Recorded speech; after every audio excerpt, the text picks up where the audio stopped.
Hey guys, we're downtown here, and in case you don't know it, Cincinnati's a pretty good sports town. We're just a few blocks away from the football stadium here at the Cincinnati Reds Hall of Fame.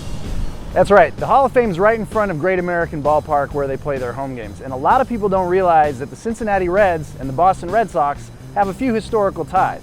So back in 1869, Harry Wright and his brother George were two of the founders and the best players on the Red Stockings here in Cincinnati. And after a couple years, when they wanted more money, they picked up and went to Boston, and that's how the Boston Red Stockings ended up becoming our Boston Red Sox. Now, one of the things that we don't bring up around here is the '75 World Series, because it's one of the only things that Cincinnati fans can actually rub in our faces.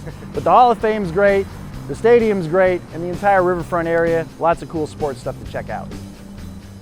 Hey look, the Brooklyn Bridge. Of course that's not the Brooklyn Bridge, we're in Cincinnati. What happened is the designer of this bridge, Roebling, built this bridge here first, then expanded his design to build a much bigger Brooklyn Bridge in Manhattan.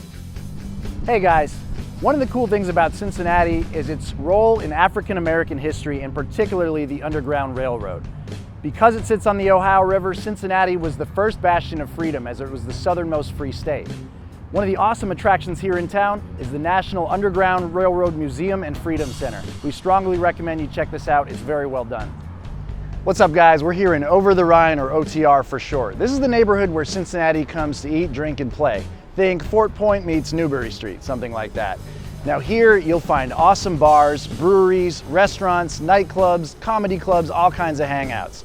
In addition, they have some cool New England ties, like Pins, which is a candlepin bowling alley on top of a bar, and Buzzbowl Creamery, which is alcoholic ice cream. Come check it out at least once while you're in town. So why is it called Over the Rhine? Once upon a time, a bunch of German immigrants showed up, and the Brits who were already here weren't too keen on them, and they said, you guys gotta live on the other side of that canal. That canal quickly became known as the Rhine because of the Germans, and thus Over the Rhine. Now flash forward to World War I, all of a sudden not so cool to have a big thriving German community around here, so all the Germans kind of take off, and unfortunately this neighborhood became a slum for many decades. Now it's completely turned around, you get all sorts of bars, clubs, all sorts of things to do. It's definitely the place to be.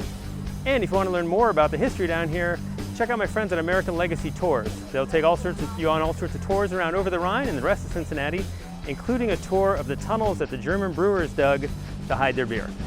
Hey guys, for all of us here at Pats Nation Natty, thanks for watching, and we're really looking forward to seeing you the weekend of December 15th for the Pats versus the Bengals. We got a whole bunch of stuff planned for that weekend. If you want to find out more, go to Patriots Nation Ohio and click on the events section. All sorts of things going on that weekend, plus there are links to buy your very own exclusive Pats Nation Natty merchandise.